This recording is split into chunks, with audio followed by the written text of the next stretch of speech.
በ21 ቀን ውስጥ ራስን መቀየር። ቤተሰቦች እንዴት ናችሁ? ዛሬ በሚገርም ርዕስ ተገናኝተናል። አሁን የምነግራችሁ ነገሮች ለ21 ቀን ካደረጋችሁ የማይቀየር ነገር የለም። ጠዋት መነሳት ለምንፈልግ፣ ስፖርት መስራት፣ አንባቢ መሆን፣ ራሳችንን መቀየር ለምንፈልግ ሰዎች በሙሉ እነዚህ ነገሮች ለ21 ቀን ብቻ ማድረግ ነው ያለብን። በአካል፣ በስሜት፣ በመንፈስ፣ በአስተሳሰብ፣ በአመለካከት፣ በስነ ልቦና ራሳችንን እንቀይራለን። ከኛ የሚጠበቀው አሁን ከምነግራችሁ 10 ነገሮች ውስጥ 2ቱን ወይ 3ቱን መርጦ ማድረግ ነው። ከ3 በላይ ማድረግ አይቻልም። ለምን መሰላችሁ? 4 ወይ 5 ወይ 6 ነገር በአንዴ መልመድ ከጀመርን ያስጠላናል። እኔ ለነፍሴ ነው ለስጋዬ ብለን የሆነ ቀን ሰልችቶን እናቆመዋለን። እንዴ ሱስ እንኳን እኮ እነዚህ መጥፎ ሱሶች እንኳን ሲጀመሩ እኮ ቀለል ተደርገው ነው፣ በአንዴ አይጀመሩ። መቼም የትኛው ሰው ነው ፓኮ በማጨስ ሲጋራን የጀመረው? እንደዛ እኮ አይደለም። ቀለል አድርጎ ትንሽ ያጨስና ትጣፍጠዋለች፣ በማግስቱ ይደግመዋል። እየደገመው 1 እያለ 2 እያለ ፓኮ ይጨርሳል። ስለዚህ አሁንም አሪፍ ልማድ፣ ጠንካራ ማንነት የሚገነባው በአንድ ያለ ቀለል አድርገን። ስለዚህ 2ቱን ወይ 3ቱን ትመርጣላችሁ። እርግጠኛ ሆኜ የምነግራችሁ አሁን የማወራችሁ 10 ነገሮች እኔ ህይወት ላይ ትልቅ ኢምፓክት አላቸው። ብዙ ነገር ቀይሯል። ብዙ ሰዎች ህይወቴን ቀይረውታል ያሏቸው ልማዶች ናቸው። 21 ቀን ማድረግ ብቻ ነው የሚጠበቅብን። ከዛ ከ21 ቀን በኋላ አዲስ ማንነት እንፈጥራለን። ውስጣችን ሌላ ሰው ይፈጠራል። በቃ ጠንካራ እንሆናለን። በስነ ልቦናችን፣ በስሜታችን፣ በቃ በአመለካከታችን እንቀየራለን። ከእናንተ የሚጠበቀው መተግበር ብቻ ነው። ለ21 ቀን እየደጋገምን ማድረግ ያለብን ነገር በጠዋት መነሳት ነው። ከእንቅልፍህ ረፈድ አድርገህ ተነስተህ ወደ ስራ ወደ ትምህርት ብትገባ ውጤታማ አትሆንም። ለምን? ድካሙም አለ፣ በቃ አልለቀቀህም። ስራው በደንብ አትሰራውም። ትምህርቱ ላይ ውጤታማ አትሆንም። በቃ አይምሮህ ራሱ በፍጥነት አይሰራም። ለምን? ቀደም ብለህ አልተነሳህም። ስለዚህ መፍትሄው በጠዋት ተነስ። ሌላ ጊዜ ከምትገባበት ስራ መድረስ ካለበት ሰዓት 2 ሰዓት 3 ሰዓት ቀደም ብለህ ተነስ። አመስግን፣ ሻወር ውሰድ፣ ቁርስ ብላ፣ ተረጋግተህ ወደ ስራ ግባ። ማሽን እኮ ነው ምንም ነገር ሳያስብ የሚጀምረው። ማሽን አያመሰግን፣ ሻወር አይወስድ፣ ስፖርት አይሰራ፣ ወደ ስራ ይገባል። አንተ እንደ ማሽን ለምን ትሰራለህ? አየህ፣ የሰው ልጅ ነህ። አይምሮህ እንዲፈጥን ነፃ መሆን አለበት። ቀደም ብለህ ተነስ በጠዋት ለ21 ቀን አድርገው። ደግሞ ስታደርገው ሁሌ 12 ሰዓት እነሳለሁ ካልክ 21ዱንም ቀን 12 ሰዓት ተነስ። ሁሌ 11 ሰዓት እነሳለሁ ካልክ 21ዱንም ቀን 11 ሰዓት ተነስ። ማንነት ትገነባለህ። ወደ ቀጣዩ እንለፍ። ሁለተኛው እየደጋገምን ለ21 ቀን ማድረግ ያለብን ነገር ስፖርት መስራት ነው። እኔ በጣም ደስ የሚለኝ ስፖርት መስራት መኖርህን ራሱ እንድትወደው ያደርጋል። በቃ ሰውነት ሲንቀሳቀስ ኢነርጂቲክ ትሆናለህ። አንዳንድ ጊዜ ታውቃላችሁ፣ ለጤና፣ ለትንፋሽ፣ ለቅርጽ ስፖርት ይጠቅማል። ከሱ በላይ በራስ መተማመንህ ይጨምራል። ራስን ትቀይራለህ። ስፖርት ትዕግስት ሁሉ ያስተምርሃል። ለምን መሰላችሁ? የሆነ ቀን ተነስተህ የምትሰራው ስፖርት ቅርጽ አይሰጥህ፣ ለውጥ አይሰጥህ። እየደጋገምክ የምታደርገው ነገር ለውጥ ይሰጥሃል። የኮንፊደንስህን ይጨምረዋል። ስፖርት መስራት መጀመር አለብህ። ለ21 ቀን ውስን ሰዓት አስቀምጥለት። ለ20 ደቂቃ ወይ ለ30 ደቂቃ እሰራለሁ በል። ያንን ሰዓትህን ጠብቀህ 21 ቀን አድርገው። ስፖርተኛ ማንነት ትፈጥራለህ። ወደ ቀጣዩ እንለፍ። 3ኛው በጣም ወሳኙ ነገር ለ21 ቀን ማድረግ ያለብን ነገር ማንበብ ነው። መንፈሳዊ ሊሆን ይችላል፣ ዓለማዊ ሊሆን ይችላል። ማንበብ ግን መጀመር አለብን። ስፖርት ለምሳሌ አካልህን ነው የሚቀይረው። ማንበብ አይምሮህን ይቀይረዋል። አስተሳሰብ ይሰፋል። አስፍተህ ማሰብ ትችልበታለህ። ነገሮችን የምትረዳበት መንገድ ይቀየራል። አንባቢ መሆን አለብን። ስለዚህ ሰዓታት ወስን። ለምሳሌ በቀን ለ30 ደቂቃ ከቁርስ በፊት አነባለሁ ካልክ ሁልጊዜ ከቁርስ በፊት ማንበብ አለብን። ደግሞ ልማዶችህን በተለይ አዲስ ነገር ልትጀምር ስትል ከዚህ በፊት ከምታደርጋቸው ከለመድካቸው ነገሮች ጋር አገናኝ። ለምሳሌ ከመተኛቴ በፊት አነባለሁ ካልክ መቼም ሳትተኛ አታድርም።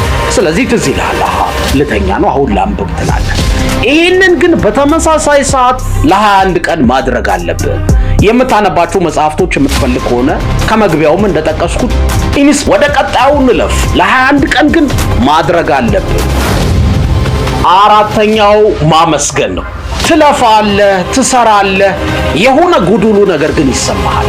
ሰዎች ይቀኑብሃል። ብዙ ነገር እንዳለ ታውቃለህ፣ ግን ጉድለት አለብህ። ደስተኛ አይደለም። ደስታ ሙሉ አይደለም። ለምን አታመሰግንም? ምስጋና ማመስገን አለብህ። ስለዚህ ጠዋትና ማታ በቃ በቀን ውስጥ የምታመሰግንበትን 3 ነገር ጻፍ። ጠዋት ላይ ስትነሳ ተመስገን ጤና ሰጠኸኝ፣ ተመስገን ትዳር ሰጠኸኝ፣ ቤተሰብ ሰጠኸኝ፣ ልጆች ሰጠኸኝ፣ የምወደው ስራ ሰጠኸኝ፣ ጥሩ ገንዘብ ሰጠኸኝ። በቃ የምታመሰግንበት ነገር አታጣም። ጠዋትና ማታ ጻፈው።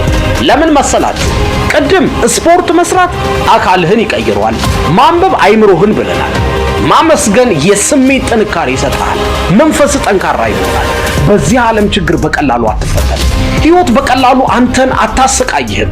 አመስጋኝ ነህ፣ በቀላሉ አታዝንም። ሰዎች ስሜታቸው ስስ ነው። አመስጋኞች በጣም ጠንካራ ናቸው። በዚህ ዓለም ፈተና በአንዴ አይሸበሩም። አመስጋኝ መሆን አለብህ።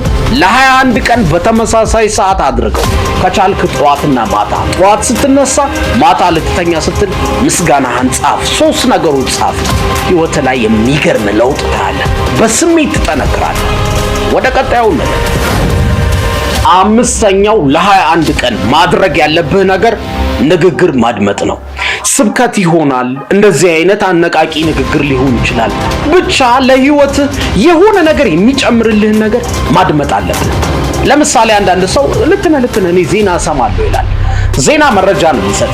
ስለ ሀገርህ እንድታስብ እንድትጨነቅ ሊያደርግህ ይችላል። አነቃቂ ነገር ስትሰማ፣ መንፈሳዊ ነገር ስትሰማ ግን ወደ ራስህ ትመለከታለህ። እንዴት ራሴን ልቀይር፣ እንዴት ራሴን ላሻሽል ትላለህ። አንተን የሚያሳድግህን ነገር ስማ። በነገራችን ላይ በጆሮአችን የሚገቡ ነገሮች ምርጥ መሆን አለባቸው። እኛ ውስጥ የሚፈጥሩት ተጽዕኖ ቀላል አይደለም። ስለዚህ በቀን 1 ጊዜ ሊሆን ይችላል 30 ደቂቃ መድብለት። ለ30 ደቂቃ የሚጠቅመኝን ነገር እሰማለሁ በል። እውነቱን ስነግራችሁ እኔ በጣም የማደንቃቸው ደራሲዎች፣ ተናጋሪዎች ዩኒቨርሲቲ ገብቼ ከተማርኳቸው የ2 ዓመት የ3 ዓመት ትምህርቶች በላይ መኪና እየነዳው ለ30 ደቂቃ የሰማዋቸው ነገሮች ህይወቴን ቀይረውታል ይላሉ። መኪና ላይኖርህ ይችላል፣ ግን ስልክ አለ። ለ30 ደቂቃ የሚጠቅምህን ነገር ስማ። መንገድ ላይ ትሆናለህ፣ ቤት ትሆናለህ፣ እሱን ስማ። ካምፓስ ከተማርከው ወይ ትምህርት ቤት ውስጥ ካወቅከው ዕውቀት ይበልጥ የሚገርም ዕውቀት ታገኛለህ። ራስህን ደግሞ ማስተማር አለብህ። ራሱን የሚያስተምር ሰው ነው የዚህን ዓለም ችግር በቀላሉ የሚፈታው፣ ራሱን የሚቀይረው። ስለዚህ በቀን ውስጥ ማድመጥ መቻል አለብህ የሚጠቅምህ። ይህንን ግን በተመሳሳይ ሰዓት ለ21 ቀን አድርገው። ለውጡን እንድታየው ነው፣ ሌላ አይደለም። ወደ ቀጣዩ እንለፍ። 6ኛው ለ21 ቀን ማድረግ ያለብህ ነገር በቀን አንዴ የሚያዝናናህን የሚያስደስትህን ነገር ማድረግ አለብህ። ከለፋህ፣ ከሰራህ፣ ራስህን ከቀየርክ፣ ወጥረህ ከተማርክ መዝናናት አለብህ በቀን አንዴ። ፊልም ማየት ሊሆን ይችላል የሚያስደስትህ። የምትወደው ሰው ጋር ደውለህ ማውራት ሊሆን ይችላል። ምግብ ማብሰል፣ አብስሎ መብላት ወይ ገዝቶ መብላት ሊሆን ይችላል። አንተን የሚያስደስትህን አድርግ በቀን አንዴ። ግን ወጪ የሚያስወጣህ ደግሞ መሆን የለበትም። ሁሌ ልታደርገው ስለሆነ ነው። የዚህ ነገር ዓላማ ምን መሰላችሁ? በህይወታችን ሚዛን ማስጠበቅ ነው። ብዙ ሰው ለገንዘብ ይለፋል፣ ለእውቀት ይለፋል። እሱ ግን ደስተኛ አይደለም፣ ጉድለት አለበት። አያችሁ፣ ለምሳሌ እኔ እጄ ተለይቶ ቢወፍር ስነ ተስማምተዋል፣ ወፍረሃል አትሉኝ፣ አሞሃል ነው የምትሉኝ። እጄ ብቻ ነው አይወፈርም። በህይወት ውስጥም ለገንዘብ ስትሰራ በዛ ነገር ብቻ ስኬታማ መሆን ጠቃሚ አይደለም። በእውቀት ብቻ ስኬታማ መሆን ጠቃሚ አይደለም። አንተ መደሰት አለብህ። ማሽን አይደለህም፣ የሰው ልጅ ነህ። ስለዚህ ሚዛን አስጠብቅ። በቀን ውስጥ የሚያስደስትን አንድ ነገር አድርግ።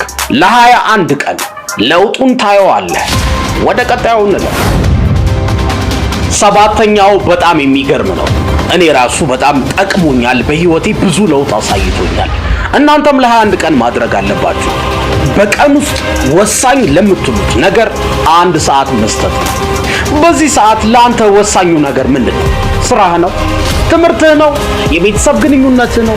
ቢዝነሱ ነው? ሚስት ናት? ፍቅረኛህ ናት? ልጆች ናቸው? ለአንተ ወሳኙ ነገር በዚህ ሰዓት ምንድን ነው? እሱን ካወቅ 1 ሰዓት ስጠው። በቃ 1 ሰዓት ስጠው፣ ለውጡን ታየዋለህ። የዚህ ነገር ጥቅሙ ዋጋ በከፈልክ ቁጥር፣ 1 ሰዓት በሰጠኸው ቁጥር ራስህን ታሳድጋለህ። ቢዝነስ ከሆነ በዛ ነገር ኤክስፐርት ሆናለህ። ትምህርት፣ ስራ ከሆነ ለውጡን ታየዋለህ። ማልኮም ግላድዌል የተባለ ደራሲ ዲ አውትላየር የሚለው መጽሐፉ ላይ ምን ይለናል መሰላችሁ? ቢል ጌትስ አሁን ያለው ስኬት ላይ የደረሰው ማይክሮሶፍትን የገነባው 10000 ሰዓት ስለለፋ ነው ይለናል። በህይወት ውስጥ ደምሮት 10000 ሰዓት ሲሞላ የሰውዬ ስኬታማ ሆነ። ቢትልስ የሚባሉት እነዚህ ባንዶች ደግሞ ሃምቡርግ የሚባል የጀርመን ከተማ ውስጥ ያለ ናይት ክለብ ውስጥ በቀን ለ7 ሰዓት ፐርፎርም ያደርጉ ነበር፣ ይዘፍኑ ነበር። 10000 ሰዓት ሲሞላ ህይወታቸው ተቀየረ ይለናል። ስለዚህ የሰው ልጅ ወርልድ ክላስ ማይንድ ሴት እንዲኖረው በቀን ውስጥ የሚሰራው ነገር ተደምሮ 10000 መድረስ አለበት ይለናል ማልኮም ግላድዌል። እኛ ግን የግድ 10000 እስኪሞላ መጠበቅ የለብንም። ግን ለምንወደው ህይወታችን ላይ የሆነ ለውጥ እንዲሰጠን ለምንፈልገው ነገር 1 ሰዓት እንስጥ። አሁን በዚህ ሰዓት አንተ ምንም ዕውቀት የለም ስለ ፕሮግራሚንግ፣ ስለ ኮምፒውተር። 1 ሰዓት ስጥ። ከአመታት በኋላ በፕሮግራሚንግ በኮምፒውተር ኤክስፐርት ሆናል። የጊዜ ጉዳይ ነው። ለምትወደው ነገር 1 ሰዓት ስጥ። በህይወቴ ወሳኝ ነው ለምትለው ነገር 1 ሰዓት ስጥ። በተመሳሳይ ሰዓት ግን አድርገው። ማታ ከ2 ሰዓት እስከ 3 ሰዓት ካልክ ለ21 ቀን ማታ ከ2 ሰዓት እስከ 3 ሰዓት ለምትወደው ነገር ኢንቨስት አደርጋለህ። ጊዜህን ትሰጣለህ። 21 ቀን ማድረግ ወሳኝ ነው። ወደ ቀጣዩ እንለፍ። 8ኛው ውሃ መጠጣት ነው። የሚገርማችሁ ውሃ መጠጣት የአይምሮ ስርዓታችንን እንዲፈጥን ያደርጋል። የሰውነት የምግብ እንቅስቃሴ ሁሉ ነገራችን ይስተካከላል። በቀን 8 ብርጭቆ መጠጣት አለብን። እንዴትም አድርገን ለ21 ቀን ይሄን መተግበር አለብን። በተለይ ጠዋት ስንነሳ ሞቅ ያለ ውሃ መጠጣት የሰውነት ሜታቦሊዝማችንን፣ እንቅስቃሴያችንን፣ ሁኔታችንን ይወስኗል። 21 ቀን ማድረግ አለብን። ወደ ቀጣዩ እንለፍ። 9ኛው ከትልቁ ህልምህ ጋር መጣበቅ ይባላል። አንተ የምታስበው ነገር ውጤት ነህ። ስለዚህ ሁልጊዜ የምታስበው ነገር በህይወትህ ይገለጣል። ስለዚህ ስለ ትልቁ ህልምህ የማሰብ ልማድ ያስፈልጋል።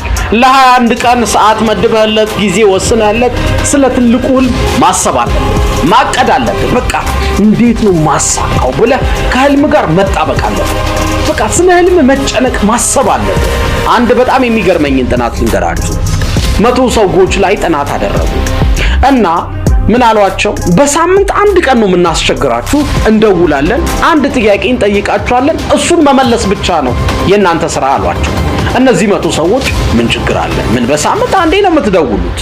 ከዛ ደውላችሁ 1 ደቂቃ ነው የምታወሩት፣ ችግር የለም አሉ። ተስማሙ። ከዛ አጥኚዎቹ በሳምንት 1 ይደውሉና ሄሎ፣ አቤት ሲል አሁን አንተ ጋር ከመደወሌ በፊት ምን እያሰብክ ነበር ይሉታል። ሰውየው እንዲህ እያሰብኩ ነበር ብሎ ይመልሳል። እነሱ ይመዘግባሉ። ሁሉንም ሰዎች እንዲያረጉ ጠየቋቸው።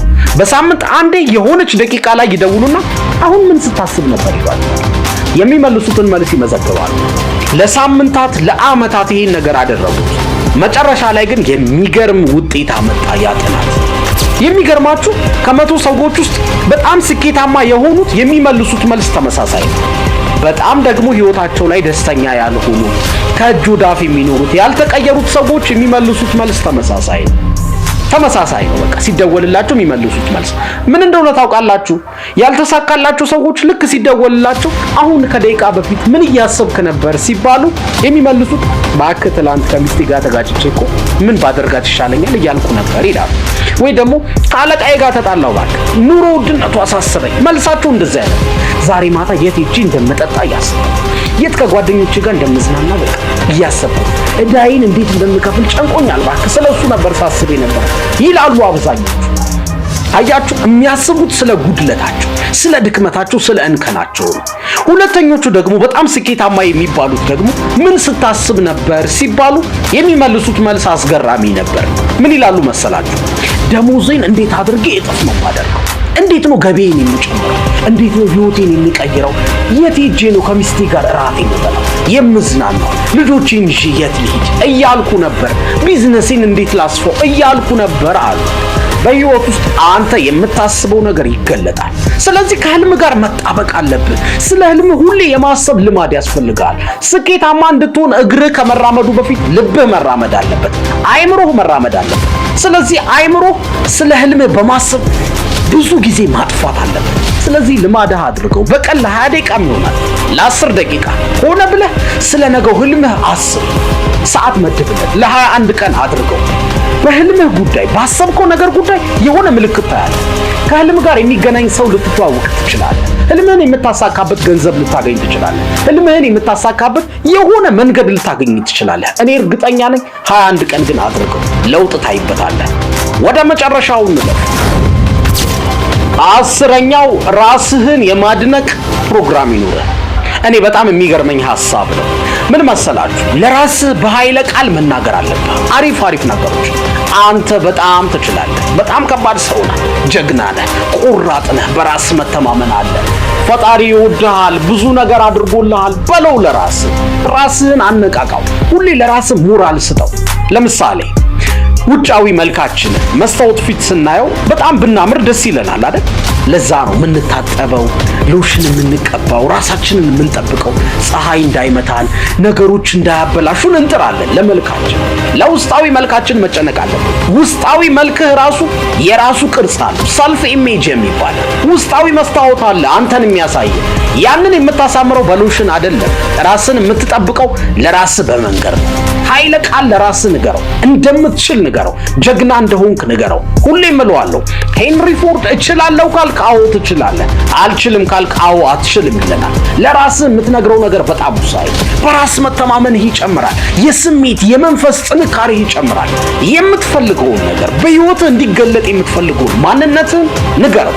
አንተ እኮ ጀግና ነህ በለው። አንተ እኮ ቆራጥ ነህ በለው። ሰዎች ፈሪ እንደሆንክ ሊነግሩ ይችላሉ። አንተ ግን ለራስህ ቆራጥ እንደሆንክ ጀግና እንደሆንክ ንገረው። ይህን የምትነግረው በስሜት አይደለም፣ በምክንያት ነው።